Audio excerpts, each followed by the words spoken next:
آج ہم ایک ایسے نام پر بات کرنے جا رہے ہیں جسے بعض حلقوں میں ایک سیاسی کارکن یا انسانی حقوق کے نمائندے کے طور پر پیش کیا جاتا ہے، مگر حقیقت یہ ہے کہ یہ ایک ایسا کردار ہے جس کے گرد مشکوک سرگرمیوں، خفیہ روابط اور منظم نیٹ ورکس کی کہانیاں مسلسل جڑی رہی ہیں۔ ڈاکٹر نسیم بلوچ کا نام 2005 میں نمایاں طور پر سامنے آیا جب کراچی اور تربت میں ہونے والے متعدد دہشت گردانہ حملوں کی منصوبہ بندی اس کے گھر سے کی گئی،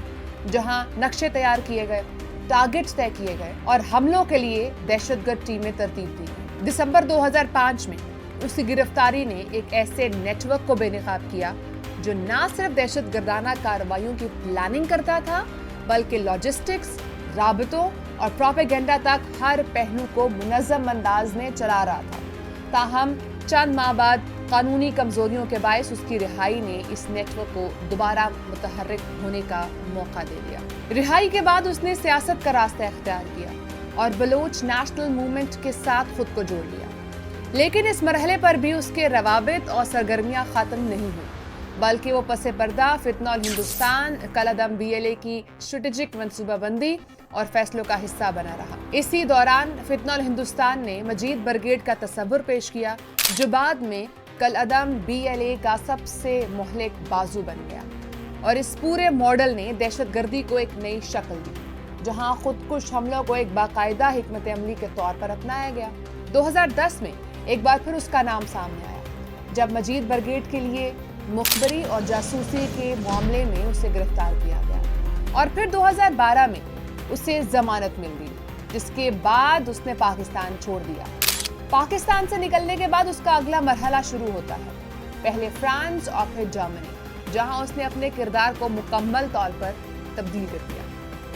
اب وہ براہ راست میدان میں موجود نہیں ہے، مگر اس کا نیٹ ورک پہلے سے زیادہ وسیع ہو چکا تھا۔ بیرون ملک بیٹھ کر اس نے نیٹ ورکس کو منظم کیا، فنڈنگ کے ذرائع کو فعال رکھا اور فتنہ الہندوستان کے پروپیگنڈے کو عالمی سطح پر پھیلانے لگا۔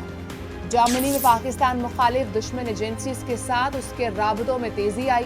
فنڈنگ کے ذریعے وسیع ہوئے اور فنڈنگ کا حصول بھی آسان ہوا، جس سے مختلف پلیٹ فارمز کے ذریعے ایک منظم پروپیگنڈا مہم کو آگے بڑھا رہے ہیں۔ اسی نیٹ ورک کے ذریعے جدید سہولیات جیسے سیٹلائٹ فونز اور ڈرونز تک رسائی ممکن بنائی گئی، جس سے افغان سرزمین کا استعمال کرتے ہوئے زمینی کارروائیوں کی نوعیت کو پیچیدہ اور خطرناک بنا دیا۔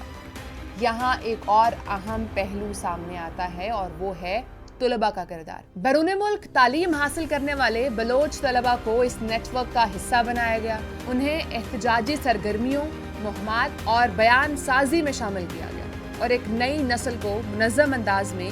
اسی دہشت گردانہ سوچ کے ساتھ جوڑا گیا۔ یہ تمام مراحل ایک واضح پیٹرن کو ظاہر کرتے ہیں، ایک ایسا پیٹرن جہاں ایک شخص براہ راست دہشت گردانہ کارروائیوں سے نکل کر ایک پورے سسٹم میں تبدیل ہو جاتا ہے، جہاں ہتھیاروں کی جگہ الفاظ لے لیتے ہیں اور جہاں جنگ میدان سے نکل کر ذہنوں میں منتقل ہو جاتی ہے۔ یہی وہ ماڈل ہے جس میں شدت پسندی اپنی شکل بدلتی ہے، کبھی حملوں کی صورت میں اور کبھی بیانیے کی صورت میں،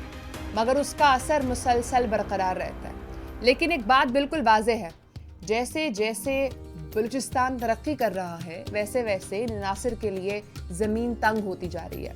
سڑکوں کا جال پھیل رہا ہے، معدنی وسائل کو استعمال میں لایا جا رہا ہے، تعلیم اور روزگار کے مواقع بڑھ رہے ہیں، اور صوبہ آہستہ آہستہ ایک نئی سمت کی طرف بڑھ رہا ہے۔ یہی وہ حقیقت ہے جو ان کے لیے سب سے بڑا خطرہ ہے،